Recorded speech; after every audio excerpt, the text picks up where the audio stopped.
Hello, welcome to my YouTube channel. അപ്പോൾ ഇന്ന് നമ്മൾ ഒരു സ്പൈഡർമാൻ കേക്കിൻ്റെ ഡിസൈനിങ് വീഡിയോ ആണ് നോക്കുന്നത്. എൻ്റെ സൗണ്ട് കേട്ട് നിങ്ങളൊന്നും വിചാരിക്കേണ്ട, ചെറുതായിട്ട് കോൾഡ് ഉണ്ട്. മഴക്കാലമൊക്കെ തുടങ്ങിയതല്ലേ, അപ്പം പിന്നെ അതിൻ്റെ പ്രശ്നങ്ങൾ നമുക്കും വന്നു തുടങ്ങിയിട്ടുണ്ട്. അപ്പം നമുക്ക് കേക്കിൻ്റെ വർക്കിലേക്ക് കിടക്കാം. ഇത് ഞാൻ ഓൾറെഡി മുന്നേ പോസ്റ്റ് ചെയ്ത ഒരു സ്പൈഡർമാൻ തീം കേക്കിൻ്റെ സെയിം ഫോട്ടോ ആണ് അവരെനിക്ക് മോഡലായിട്ട് തന്നിട്ടുള്ളത്. അതുപോലെ തന്നെ ചെയ്താൽ മതി എന്ന് പറഞ്ഞു. ചെറിയൊരു മോൻ്റെ ബർത്ത്ഡേക്ക് വേണ്ടിയിട്ടാണ്. അപ്പം ആൾക്കത് കണ്ടിട്ട് ഭയങ്കര ഇഷ്ടമായിട്ടുണ്ട്. അപ്പോൾ പക്ഷേ നമ്മൾ ചെറുതായിട്ട് സ്റ്റിക്കേഴ്സൊക്കെ ഒന്ന് മാറ്റി ചെയ്തോട്ടെ എന്നിങ്ങനെ അവരുടെ അടുത്ത് ചോദിച്ചിട്ടുണ്ടായിരുന്നു. അപ്പോൾ അവരത് ഓക്കെയാണ്, കുഴപ്പമില്ല എന്ന് പറഞ്ഞാൽ അതേ കളർ തീം മതി എന്ന് പറഞ്ഞു. നമ്മൾ ചെയ്ത അതേ കേക്ക് തന്നെ പിന്നെയും ചെയ്യുന്നത് കാണുമ്പം ഒരു ഒരു ഒരു സുഖമില്ലായിരുന്നു. കുഴപ്പമില്ല. അപ്പം നമുക്ക് ബാക്കി പരിപാടിയിലേക്ക് കിടക്കാം.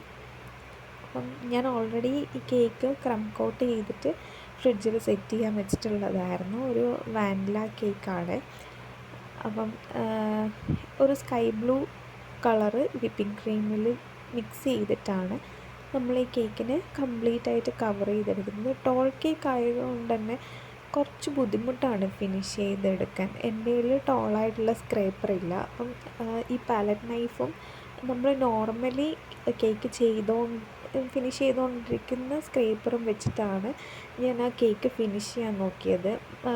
അവർ തന്ന മോഡലിനകത്ത് കംപ്ലീറ്റ് ഇങ്ങനെ പ്ലെയിൻ ആയിട്ടുള്ളതായിരുന്നു സർഫസ്. അപ്പം എനിക്കതിനേക്കാളും കുറച്ചും കൂടെ നന്നായിട്ട് തോന്നിയത് നമ്മൾ കുറച്ച് ഡിസൈൻസ് വരുന്ന സ്ക്രേപ്പർ വെച്ചിട്ട് ഫിനിഷ് ചെയ്തപ്പോഴാണ്. ഞാൻ രണ്ടും വെറുതെ ചെയ്ത് നോക്കാം, നമുക്ക് ഏതാണ് ഓക്കെ ആവാമെന്ന് വെച്ചാൽ അങ്ങനെ ചെയ്യാമെന്ന് വിചാരിച്ചു. അപ്പോൾ ഞാൻ വെറുതെ ആ സ്ക്രേപ്പർ വെച്ച് ഞാനിങ്ങനെ ചെയ്ത് നോക്കിയപ്പം അതായിരിക്കും കുറച്ചും കൂടെ നല്ലതെന്ന് തോന്നി. കാരണം നമുക്ക് ലാസ്റ്റ് ഒരു റെഡ് കളർ വെച്ചിട്ട് ചെറിയൊരു ഡ്രിപ്പിംഗ് കൂടെ കൊടുക്കാനുണ്ട്. അപ്പോൾ ഡ്രിപ്പിങ് നമുക്ക് ശരിക്കും ഇതുപോലുള്ള സർഫസിലായിരിക്കും കുറച്ചും കൂടെ എനിക്ക് പേഴ്സണലി കാണാൻ ഇഷ്ടം അതാണ്. അതുകൊണ്ട് ഞാൻ ആ ഒരു രീതിയിലാണ് കൊടുത്തത്. പിന്നെ സൈഡൊക്കെ നമ്മൾ ആ സ്ക്രേപ്പർ വെച്ച് സെറ്റ് ചെയ്തു. പിന്നെ ടോപ്പ് പോർഷനിൽ ഇത് ഞാൻ ഇന്നലെ ഒരു വീഡിയോയിൽ കണ്ടതാണ്. ഞാൻ നോർമലി നമ്മുടെ പാലറ്റ് നൈഫ് കൊണ്ടാണ് ചെയ്യാറ്. ഇന്നലെ ഒരു വീഡിയോ കണ്ടുകൊണ്ടിരുന്നപ്പം അതിനകത്ത് ഈ സ്പൂണിൻ്റെ ബാക്ക് വെച്ചിട്ടാണ് അവർ ഈ ഒരു ഡിസൈൻ ചെയ്യുന്നത്. അപ്പം ഞാൻ ജസ്റ്റ് ഒന്ന് ചെയ്ത് നോക്കിയതാണ്. അപ്പം അതും കുഴപ്പമില്ല, നല്ല രസമുണ്ടായിരുന്നു. പിന്നെ നമ്മൾ ഓരോ പ്രോസസ്സ് ചെയ്ത് പോകുന്ന സമയത്ത് നമ്മുടെ കേക്ക് ബോർഡ് ക്ലീൻ ചെയ്ത് പോകണം. ഞാൻ ടിഷ്യൂ പേപ്പർ വെച്ചിട്ടാണ് കംപ്ലീറ്റ് ക്ലീൻ ചെയ്യാറ്. പിന്നെ അപ്പം ഇതാണ് ഞാൻ പറഞ്ഞ സ്പൈഡർമാൻ്റെ സ്റ്റിക്കേഴ്സ്. ഇത് നമ്മൾ ഗൂഗിളിൽ നിന്നോ പിൻട്രസ്റ്റിൽ നിന്നൊക്കെ ഡൗൺലോഡ് ചെയ്തിട്ട് പ്രിൻ്റ് എടുക്കുന്നതാണ്.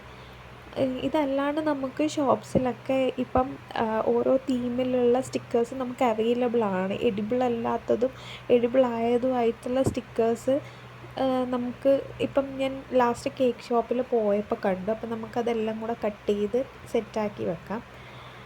അപ്പം നമ്മുടെ കേക്ക് കുറച്ച് നേരം ഫ്രിഡ്ജിൽ സെറ്റ് ചെയ്യാൻ വെച്ചിട്ടുണ്ടായിരുന്നു. അത് സെറ്റായി. ഇനി നമുക്ക് ഇതിനകത്ത് ഡ്രിപ്പിംഗ് കൊടുക്കുന്നത് വൈറ്റ് ഗനാഷിനകത്ത് കുറച്ച് റെഡ് കളറും കൂടെ മിക്സ് ചെയ്തിട്ടാണ് നമ്മളിതിനകത്ത് ഡ്രിപ്പിംഗ് കൊടുക്കുന്നത്. അത് ജസ്റ്റ് ഒരു ചെറിയൊരു പോർഷനിൽ മാത്രമേ ചെയ്യുന്നുള്ളൂ. പിന്നെ ബാക്കി ഇനി നമുക്ക് നമ്മൾ ഓൾറെഡി കട്ട് ചെയ്ത് വെച്ച സ്റ്റിക്കേഴ്സൊക്കെ ഓരോരോ സ്ഥലത്തായിട്ട് ഇങ്ങനെ പ്ലേസ് ചെയ്ത് വെക്കാം. രണ്ടെണ്ണം ഞാൻ ഓൾറെഡി നമ്മുടെ സ്റ്റിക്കിൻ്റെ മേലെ ഒട്ടിച്ച് വെച്ചിട്ടുണ്ടായിരുന്നു, ജസ്റ്റ് മേലെ കൊടുക്കാൻ. എനിക്കിതൊക്കെ കഴിഞ്ഞപ്പോഴാണ് ഓർമ്മ വന്നത്, ആ മേലെ വെച്ചിരുന്നത് താഴെ വെച്ചിരുന്നെങ്കിൽ കുറച്ചും കൂടെ ഭംഗി ഉണ്ടാകുമായിരുന്നു. അപ്പം ഇതാണ് നമ്മുടെ കേക്കിൻ്റെ ഫൈനൽ ലുക്ക്. അപ്പം എൻ്റെ വീഡിയോസൊക്കെ ഇഷ്ടപ്പെടുന്നുണ്ടെങ്കിൽ ലൈക്ക് ചെയ്യുക, എൻ്റെ ഈ ചാനൽ സബ്സ്ക്രൈബ് ചെയ്യുക. Thank you.